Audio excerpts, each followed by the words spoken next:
Assalamualaikum warahmatullahi wabarakatuh. Halo semuanya, saya Kanvi Pramesti. Pada kesempatan kali ini saya akan menjelaskan mengenai proyek PGPBL cara ke-7, yaitu tentang React Native. Untuk yang sesi pertama adalah instalasi dan konfigurasi. React Native merupakan framework open source yang dikembangkan oleh Meta dengan tujuan untuk memudahkan pengembang dalam membuat aplikasi lintas platform menggunakan satu basis kode JavaScript. Hal ini disampaikan oleh Solhin et al. Pada tahun 2024 di dalam jurnalnya.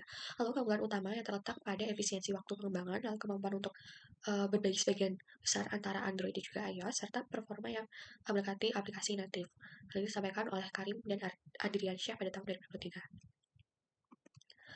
Lalu tahapan ketika akan melakukan instalasi React Native yaitu pertama menginstal terlebih dahulu Node.js dan juga npm sebagai environment untuk JavaScript.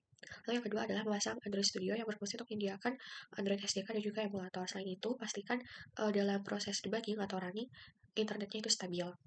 Nah, selanjutnya adalah instalasi React Native, yaitu melakukan instalasi melalui command line atau command prompt gitu ya. Dan caranya ketika setelah membuka terminal itu menjalankan perintah npx React Native ini nama proyek. Nah, kemarin nama proyek yang telah saya buat yaitu React Native. Perintah tersebut akan membuat struktur proyeknya secara otomatis kemudian bisa dibuka melalui VS Code. Nah, tahapan berikutnya yaitu persiapan untuk emulatornya. Jadi setelah melakukan instalasinya itu perlu menambahkan script seperti ini, npx React Native run Android. Tapi kemarin sempat terkendala di dalam proses menampilkan dengan emulator. Jadi selain menggunakan emulator dari Android, itu bisa menggunakan tampilan web. Jadi fiturnya itu bisa mendukung untuk React Native for Web yang memungkinkan pengembang melihat hasil aplikasi tanpa harus membuka emulator.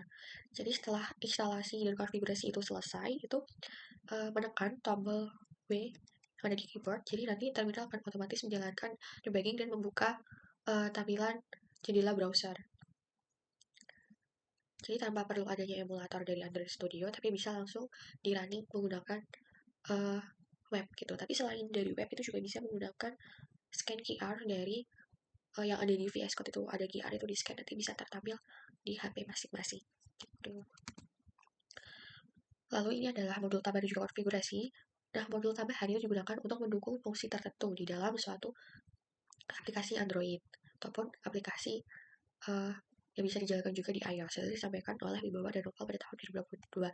Contohnya, React Navigation untuk navigasi antar halaman, lalu ada Axios untuk koneksi ke API, dan ASI Storage untuk penyimpanan lokal. Jadi contoh perintah dari untuk install npm itu npm install React Navigation garis miring native. Nah, React Native juga menyediakan fitur hot reload dan juga fast refresh yang memungkinkan pengembang melihat perubahan kode secara langsung tanpa perlu membangun ulang aplikasi. Selain itu, proses debugging itu dapat dilakukan melalui developer tools pada Chrome atau dengan menggunakan ekstensi pada Visual Studio Code, seperti yang udah saya sampaikan sebelumnya tadi ya. Jadi fasilitas ini sangat membantu dalam deteksi kesalahan sintaks maupun logika secara cepat dalam proses pengembangan. Hal itu disampaikan oleh Prodian dan Wilhelm dari pada tahun 2023. Nah, sebelum masuk kesimpulan, saya akan menampilkan terlebih dahulu proses project React Native yang bisa tertampil di web. Nah, sebelumnya saya sudah menjalankan terlebih dahulu untuk React Native-nya supaya mempercepat prosesnya ya. Nah, di sini script yang dibutuhkan untuk merunning project dengan terminal di VS Code itu npx expose start. Nah, di sini kan ada QR code itu ya. Nah, QR code ini bisa di-scan menggunakan HP biasa. Lalu nanti bisa tertampil di aplikasinya. Nah, sebelumnya itu perlu ketika ingin membuka di HP itu perlu menginstal aplikasi yang namanya Xpogo. Itu dari Play Store ada. Nah, bisa terlihat kayak. Dan di sini ada aplikasinya, lalu ada untuk scan QR code. Dan di sini ada project React Native yang udah saya scan sebelumnya. Nah, selain menggunakan HP, selanjutnya itu bisa menggunakan web browser. Nah, untuk web browser tadi itu ketika sudah melakukan running ini, dan di sini kan ada teks yang tulisannya itu open in the web browser. Jadi ketika ingin membuka di web browser itu klik keyboard tombol W di keyboard. Nanti akan tertampil seperti ini. Nah, ketika ingin mengatur supaya tampilannya itu seperti Android ini, tinggal dipilih untuk tampilan layarnya seperti apa. Dan di sini ini juga bisa waktu di halaman ada tab home dan juga tab explore. Dan tampilan ketika di running atau di scan di HP itu pun sama seperti ini. Jadi ada home lalu ada explore. Dan setelah tadi membuat script yang ada di comment, prompt, itu nanti akan otomatis membuat folder yang kreatif dengan isi yang sudah ada aset, apps, komponen, dan lain sebagainya. Dia akan otomatis membuat gitu dan tersimpan di dalam uh, yang diatur sebelumnya. Kalau di sini tersimpan di C, terus user, Asus, dan foldernya itu namanya React Native.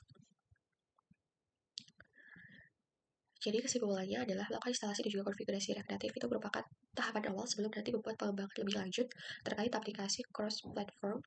Jadi proses ini tuh meliputi penyiapan environment seperti Node.js, NPM, dan juga Android Studio. Kemudian pembuatan proyek itu menggunakan perintah npx React Native ini, serta pengujian dengan npx React Native pada Android, atau tadi npx expose start. Jadi tahapan konfigurasi itu juga bisa menggunakan penambahan modul seperti React Navigation, Axios, atau IC Storage. Nah, pemanfaatan fitur hot reload itu juga untuk mempermudah debugging. Selain itu, pemahaman terhadap komponen React Native tentunya penting ya untuk berfungsinya sebagai elemen utama pengguna agar bisa reusable, bisa digunakan kembali. Dan adanya pemahaman struktur dan juga fungsi komponen seperti view, text, image, dan juga touchable opacity memang dapat merancang aplikasi yang lebih interaktif dan juga efisien. Nah, ini ada daftar pustaka dari beberapa jurnal yang saya ambil pernyataannya. Nah, sekian yang dapat saya sampaikan. Kurang lebihnya saya mohon maaf. Terima kasih atas perhatiannya. Wassalamualaikum warahmatullahi wabarakatuh.